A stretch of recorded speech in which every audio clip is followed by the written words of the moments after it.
All right. I guess the time has come.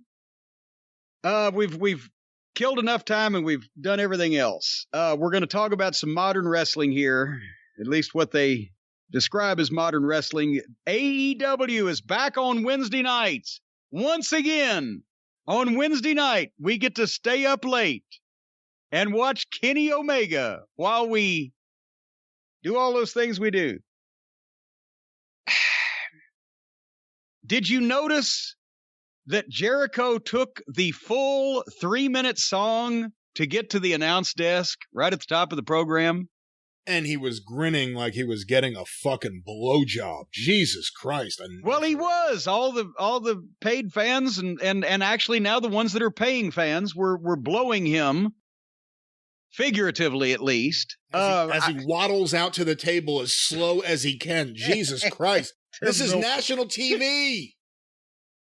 3 minutes of the guest announcer entering and going to the announce desk. I'm glad that he did not cover Inagata Davida with Fozzy, or we'd have been in bad shape. But I found a way, Brian Last. I found a way to stay in a better mood watching this program when the Cucamonga Kids are on the first match. Oh, man, are you smoking weed during this, too? No. Oh.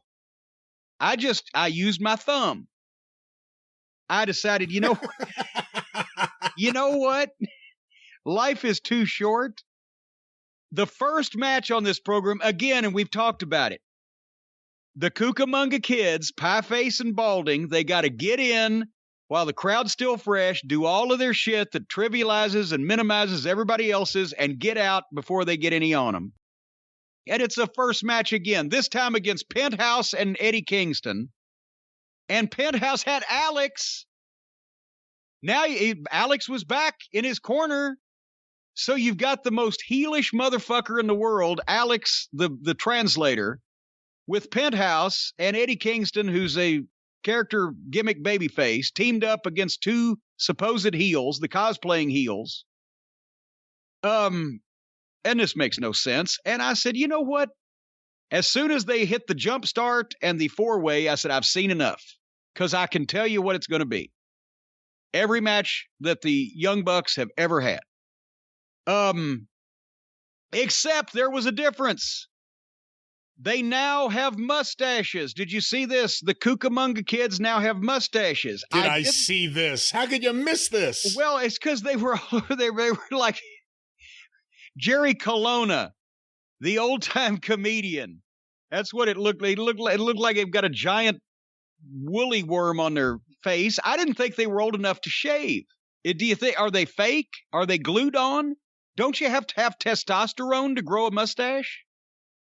I agree they are fake, but I don't know about the mustaches. Well, anyway, Jumpstart four-way, and I fast-forwarded. I had already been tipped off that Excrement, as we mentioned earlier in the program, was going to call Pie Face, but I wasn't going to sit through 20 minutes of this just to hear him use my material. So I zipped ahead 20 minutes and came upon Christian Cage and Jungle Boy. What did I miss? You missed the entire match. Once again, Rick Knox, unable to do anything about anything. He is by far the worst referee in the business. And of course, the Young Bucks handpicked referee for all their matches. I said it before, I like them as heels just being themselves. Now it's become gimmicky.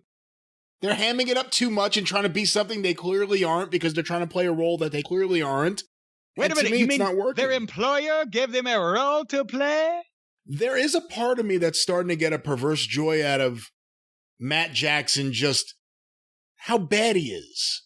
And someone's going to go, oh my God, the Young Bucks are the greatest, and he has all these things, and he does all these flips, and he can do a cannonball flip, and blah, blah, blah. No, but he sucks. Like, watch every step he takes and every movement. None of it is, I'm a professional wrestler. It's all, I'm performing. You know, Howard Baum on 605 not too long ago said something that I'm going to completely mess up because I don't remember if he said it was on a shirt that he saw or that someone mentioned it to him as a phrase. I thought he said it may have been on a shirt, but he was at some indie show in Florida. And the phrase that was repeated back to me was, wrestlers nowadays are just swole theater kids. And it really is true. These guys they're having fun. They're playing a role. Hey, we're going to get to be bad guy on TV. Let's be completely ridiculous and unbelievable. I just don't enjoy it. Well, you said it earlier. When they were baby faces, they were so obnoxious and annoying because they're small children cosplaying their favorite wrestlers, whether it's the Randy Savage strut or the fucking whatever. They've taken something from everybody and they cosplay it because they're children. But when they were baby faces, when you were supposed to like them, they were so annoying and obnoxious because how can you cheer for these fucking children that are doing all this fake shit to everybody, and everybody's allowing it to happen because we know they're the vice presidents. So they started getting heat. So then they switch heel, and you can kind of dislike them still, but now for a reason, until they go so overboard with trying to be heels that they, again, as you said, come out the other side and they're playing heel now. And it's just all so phony and obnoxious. And Cutler, too. I mean, as bad as they are, as silly as they are, him being there, as silly as he is, takes it to a whole nother degree. Well, it adds to the whole silliness of the whole picture. You've got this fucking goof for no reason, shooting him with a video camera. You've got knock it the fuck off and get off my television, sitting in the front row with a headset on for some reason, like what is he, the official fucking, shoe shiner or whatever? I don't know, just some other flunky. It's all funniness. It's not, they never do anything serious to get any heat on the heels. They just become comedy foils. And that's everybody in all these skits is just a comedy foil. So I didn't miss much on the match, is what you're saying. Well, you missed at one point. Cutler went to spray one of the baby faces, and the baby face moved, and he sprayed one of the Bucks. And very similar to that girl's reaction where she got sprayed in the face, and she just kept selling it by waving her arms in the air. She was frozen into the block of corbamite or whatever that she couldn't. So Cutler's now spraying his own guy in the face, and he just keeps spraying. He won't stop either, right? Oh my God! I don't understand how to take my finger off this button. It's so stupid. It's all so stupid. Kingston was good here. Can't say anything bad about him. I love Penta with Alex. Alex may be my single favorite guy in the entire promotion. What does that say about AEW? And here's the goddamn Hispanic announcer for all the Hispanic people that can't speak English, and they give fucking Andre Olio to Vicky Guerrero. And this fucking guy has a classic heat-getting face. And I like him on the mic, and I like just the way he latches on to Penta and comes out with him and starts posing on the stage. It's ridiculous. It's like a fan being enabled. He's great. I wish he had done something during the match. He was just a non-entity once the match began. But of course, Penta and Kingston get the win, meaning next week from Miami, they get a title shot against the Bucks. So I gotta skip the same match 2 weeks in a row. No, next week, watch it. Remember? You're only allowed to skip one out of every 2 Bucks matches right now. All right, remember when they used to have other wrestlers? Remember when they used somebody else besides the Young Bucks used to wrestle on this television program? FTR used to be a team, and they would wrestle every, couple of months? We haven't seen them in a long time. I remember being so excited about FTR coming to AEW, not necessarily just for the Bucks match, but for the idea that they'll be able to have matches. I'll be able to watch these guys have matches on TV against anybody.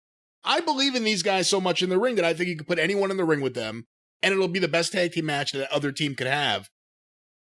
I will never know if that's true or false because they don't wrestle. Remember when I was very suspicious of your enthusiasm? Yeah. And another note about the Bucks match. There have been Bucks matches I've really liked.